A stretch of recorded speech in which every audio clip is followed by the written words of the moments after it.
திருக்கோளூர் பெண் பிள்ளை ரகசியத்தில் முதல் வார்த்தை அழைத்து வருகிறேன் என்றேனோ அக்ரூரரை போலே அப்படின்னு அந்த திருக்கோளூர் பெண் பிள்ளை ராமானுஜர்கிட்ட கேட்குறா. ராமானுஜர் அந்த திருக்கோளூருக்கு வந்தார் இல்லையா, வந்தவுடனே அந்த பொண்ணு அந்த ஊரை விட்டு கிளம்பின்னு இருந்தது. பெண்ணே நீ எங்கே போகிற, எல்லாருக்கும் புகும் ஊர் உனக்கு போகும் ஊரா ஆயிற்றோ அப்படின்னாரு அவர்.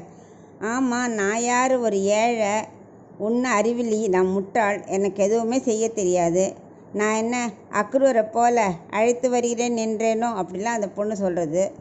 உடனே அவர் ஆச்சரியப்பட்டார், இவ்வளோ விஷயம் தெரியுறதா இவளுக்கு, அது என்ன அழைத்து வருகிறேன் என்றேரோ அக்ரூரை போலேங்கிறியே அப்படின்னா என்ன அப்படின்னு அவர் கேட்குறார். அப்போ அவள் சொல்ல ஆரம்பிக்கிறா, இல்லை அக்ரூர்கிட்ட என்ன ஒரு திடமான நம்பிக்கை இருந்தது. அவர் யாருன்னா கம்சனோட அரண்மனையில் அவருக்கு அரண்மனையில் மந்திரியாக இருந்தவர். ஆனால் மனசு முழுக்க அவருக்கு கிருஷ்ணர்கிட்டே தான் இருந்தது. இங்கே வேலை செஞ்சுட்டுருக்கோமே, கிருஷ்ணனை பார்ப்போமா, கிருஷ்ணா எனக்கு நீ தரிசனம் தருவியா, எப்போ நான் அவனை பார்க்க போகிறேன்னு 11 வருஷம் அவர் மனசில் ஃபுல்லாக அவரை பற்றியே நினச்சிட்டு இருந்தார். ஸோ அவ்வளவு பக்தி அவருக்கு. ஆனால் இவ்வளோ பக்தி இருந்தால் பகவான் ஏன் கைவிடுவாரா? பகவானோட அனுகிரகம் கண்டிப்பாக கிடைக்கும் இல்லையா? நம்ம எங்கே இருந்தால் என்ன, எப்போவும் நம்ம பகவத் சிந்தனையிலேயே இருக்கணுங்க தான் இது எடுத்துக்காட்டு மெயினாக. அவர் இப்படி 11 வருஷம் நம்பிக்கை இழந்தாரா? ஒரு நாள் பார்த்தா சடனாக கம்சன் போய் நீ கிருஷ்ணன் அழைச்சின்னு வாங்குறார். இவருக்கு ஒரே ஆச்சரியம், சந்தோஷம், ஆனந்த கண்ணீர் எல்லாம் வருது. ஏன்னா பார்த்தார் கண்ணன், இதான் நல்ல சமயம்.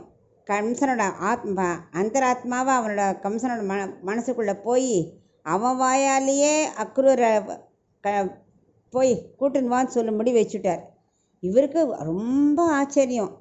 அவருக்கு தெரியும் கம்சன் கூப்பிட்றது கண்ணனை கொல்றதுக்கு தான்னு. ஆனால் கண்ணனை எங்கேயான்னு கொல்ல முடியுமா? அது அவருக்கு தெரியாதா? அவர் பகவான்னு அக்ரூருக்கு தெரியும், கம்சனுக்கு வேணால் தெரியல. அப்போ என்ன பண்ணார், எப்படா போது முடியும் காத்துன்னு இருந்தார். ராத்திரி முழுக்க அவருக்கு அதே சிந்தனை. காலம்பரை எழுந்தவுடனே கிளம்பிட்டார் பிருந்தாவனத்துக்கு. ஸோ பிருந்தாவனம் போகிறதுன்னா கொடுத்து வச்சுருக்க வேண்டாமா? அவர் கிளம்பிட்டார்.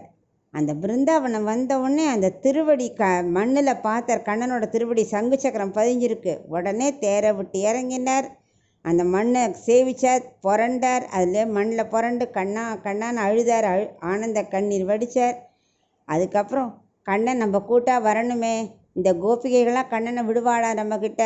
யசோதையும் நந்தகோபனும் எப்படி கண்ணனை பிரிவா? ஆனாலும் கண்ணனை போகிறோம் நம்ம மேலே. கண்ணன் நினச்சா அவர் எங்கே வேணால் வரலாம், அந்த தர்ஷன் கிடைச்சாலே போகிறோம். இப்படி மனசில் அப்படி ஒரு பக்தினா பக்தி, திருடபக்தி, இதை மாதிரி பார்க்கவே முடியாது. எல்லாரும் அப்படி இருக்கணும்னு தான் இவர் மெயினாக நினைக்கிறான். அந்த பக்தி எனக்கு இல்லையே அப்படின்னு தான் அவள் புலம்புறா.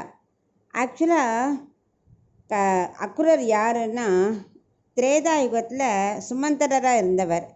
அப்போ பாவம் ராமரை காட்டில் கொண்டு விட போனார் இல்லையா, அன்றைக்கி அவ்வளோ வருத்தப்பட்டார். ஸ்ரீராமரை போய் நம்ம காட்டில் விட வேண்டியிருக்கே, தசரதனோட கட்டளை ஆகிடுதே அப்படின்னு சொல்லி மனசு வருந்தி அங்கே விட்டுட்டு வந்தார் இல்லையா. ஸோ அந்த தப்பை நீக்கிறதுக்காக அடுத்த இதில் துவாபர யுகத்தில் அக்ரூராக பிறந்து இப்போ கண்ணன் அதே தேரில் திரும்ப ராஜ்யத்துக்கு கூட்டின்னு வர்றார். ஸோ என்ன ஒரு பாக்கியம் அவருக்கு. அந்த மாதிரி பாக்கியத்தை நான் பெற்றேன்னா, யாராவது என்கிட்ட சொன்னாலா அழைத்து வருகிறேன் அப்படி சொன்னாலா? நான் இங்கே வைத்தமா நிதிக்கு நான் என்ன பண்ணினேன்? ஒரு காரியமும் பண்ணலையே. நான் ஒரு ஏழை, எங்கே இருந்தால் என்ன, மேட்டில் கிடந்தா என்ன, காட்டில் கிடந்தா என்ன யாரும் கண்டுக்க மாட்டா, நான் கிளம்பி போகிறேன் அப்படின்னு அவள் சொல்கிறா. சரி, அவள் இதில் மெயினாக என்ன சொல்கிறான்னா, அந்த பக்தி இருந்தால் கடவுள் நம்மளை தேடி வருவார், அந்த திருட விஸ்வாசம் வேணும் அப்படிங்கிறத திருக்கோளூர் பெண் பிள்ளை அக்ரூரை அழைத்து வருகிறேன் என்றேனோ அப்படிங்கிற வாக்கியத்தில் சொல்கிறா.